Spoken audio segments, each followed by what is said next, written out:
අයිබුවන් ශ්‍රී ලංකාව තුළ පිළිකාරෝගීන් වාර්තාවීම ශීග්‍රයෙන් ඉහළ යන යුගයක අප දිනපතා ලබාගන්නා ආහාරපාන පිළිබඳව දැනුවත්වීම ඉතාමත් වැදගත්. මම ඔයාලගින් ආදරයෙන් ඉල්ලා සිටිනවා. තවත් කෙනෙකුට මේ වටිනා වීඩියෝව නැරඹීම සඳහා ෂෙයා කරන්න, ලයික් කරන්න, සබස්ක්‍රයිබ් කරන්න කියලා. එහෙනම් අපි වීඩියෝවට යමු. ලංකාවේ බහුලවම දක්නට ලැබෙන පිළිකාකාරක ආහාර. ඔබ දැනුවත්ද? පිළිකාව යනු අද වන විට අපේ රටේ ප්‍රධාන සෞඛ්‍ය ගැටලුවක් බවට පත්වී තිබේ. අප ගන්නා ආහාරවල අඩංගු ඇතැම් රසායනික ද්‍රව්‍ය සහ ආහාර පිළියෙල කරන වැරදි ක්‍රමවේද මෙයට ප්‍රධාන වශයෙන් බලපයි.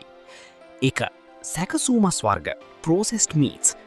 ලෝක සෞඛ්‍ය සංවිධානය WHO මගින් sausages, ham, bacon සහ මස් විවිධ රසකාරක දමා සැකසූ ආහාර පළමු කාණ්ඩයේ පිළිකාකාරක ලෙස නම් කර ඇත. හේතුව මේවා කල්තබා ගැනීමට යොදන නයිට්‍රේට් සහ නයිට්‍රයිට්ස් වර්ග ශරීරය තුළදී පිළිකාකාරක නයිට්‍රෝසමයින් බවට පත්වේ. විශේෂයෙන් මෙලෙස සැකසූ මස් වර්ග නිතර ආහාරයට ගැනීම මගින් බඩවැල් ආශ්‍රිත පිළිකා ඇතිවීමේ අවදානම ඉහළයයි. 2. නැවත නැවත රත් කරන ලද තෙල් reused cooking oil. අපේ රටේ බොහෝ කඩපිළිවෙල සහ ඇතැම් නිවෙස්වලද එකම තෙල් වරින් වර රත් කරමින් ආහාර බැඳීමට භාවිතා කරයි. හේතුව තෙල් අධික උෂ්ණත්වයකට නැවත නැවත රත් කරනේදී එහි රසායනික ව්‍යුහය වෙනස් වී නිදහස් රාඩිකලු, ෆ්‍රී රාඩිකල් සහ පරාහයිඩ්‍රොක්සිල් වැනි පිළිකාකාරක සංයෝග නිපදවේ. අවදානම මෙය පෙනහළු, අක්මාව සහ ආමාශය ආශ්‍රිත පිළිකාවලට මඟපාදයි. 3. ඇෆ්ලටොක්සින් අඩංගු ආහාර. ලංකාවේ මෑතකදී වැඩිපුරම කතාබහට ලක් වූ මාතෘකාවක් වන්නේ පොල් තෙල්වල අඩංගු ඇෆ්ලටොක්සින්ය. මීට අමතරව රටකජු, වියලි මිරිස් සහ ඇතැම් ධාන්‍ය වර්ග නිසි ලෙස ගබඩා නොකිරීමෙන් ඇස්පර්ජිලස් නැමැති දිලීරිය මගින් ඇෆ්ලටොක්සින් නිපදවයි. අවදානම ඇෆ්ලටොක්සින් යනු අක්මාවේ පිළිකා ඇති කිරීමට ඍජුවම බලපාන ප්‍රබල විෂකි. 4. අධික ලෙස සීනි සහ පිරිපහදු කළ පිටි. සීනි හෝ පිටි ඍජුවම පිළිකාකාරකයක් නොවන නමුත් ඒවා අධික ලෙස ගැනීම පිළිකා සෛල වර්ධනයට වක්‍රව උදව් කරයි. හේතුව අධික සීනි භාවිතය නිසා ශරීරයේ ඉන්සියුලින් මට්ටම ඉහළ යන අතර එය සෛල අසාමාන්‍ය ලෙස බෙදීමට පිළිකාතත්ව උත්තේජනයක් ලබා දෙයි. එසේම තරබාරුකම පිළිකා වර්ග 13කට වඩා වැඩි ගණනකට මුල් වේ. 5. කෘතිම වර්ණක සහ රසකාරක. ඇතැම් රස කැවිලි, බීම වර්ග සහ ශේනික ආහාරවල අඩංගු අනුමත නොකළ වර්ණක වර්ග ශරීරයට අහිත කරයි. විශේෂයෙන්ම දීප්තිමත් වර්ණයෙන් යුත් අයිස් පැකට්, ජෙලි සහ බයිට් වර්ග පිළිබඳව සැලකිලිමත් විය යුතුයි. 6. කෘෂිකාර්මික රසායනික ද්‍රව්‍ය pesticide residues.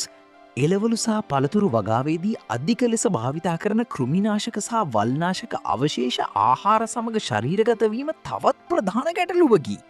විසඳුම ආහාරයට ගැනීමට පෙර එළවලු සහ පළතුරු ලුණු මිශ්‍ර ජලයෙන් හෝ කහවතුරෙන් හොඳින් සෝදා පිරිසිදු කර ගැනීම මගින් මෙම අවදානම යම් ප්‍රමාණයකට අඩු කරගත හැකිය.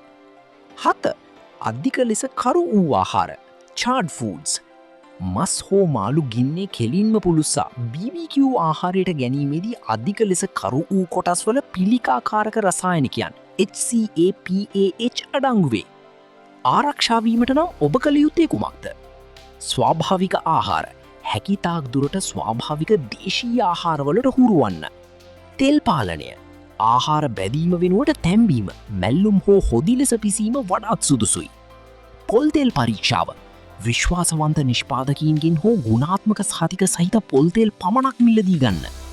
පළතුරු සහ එළවලු දිනපතා නැවුම් එළවලු සහ පළතුරු වැඩිපුර ආහාරයට ගැනීමෙන් ශරීරයට අවශ්‍ය ප්‍රතිඔක්සිකාරක ඇන්ටිඔක්සිඩන්ට්ස් ලැබෙන අතර එමගින් පිළිකා අවදානම අඩු කරයි. අද ඔබ ගන්නා තීරණය හෙට ඔබේ ජීවිතය තීරණය කරන්නු ඇත. ඔබත් ආරක්ෂා වී ඔබේ පවුලේ ආදරණීයන්වත් ආරක්ෂා කරගන්න. තවත් මෙවැනි වටිනා වීඩියෝ නැරඹීම සඳහා අපේ YouTube නාලිකාව සබස්ක්‍රයිබ් කරන්න. තවත් ඔබේ හිතවතකුට ෂෙයා කරන්න, ලයික් කරන්න. ඔබට යම් කිසි ප්‍රශ්නයක් තිබේ නම් කමෙන්ට් එකකින් අසන්න. ඔබ සැමට තෙරුවන් සරණයි.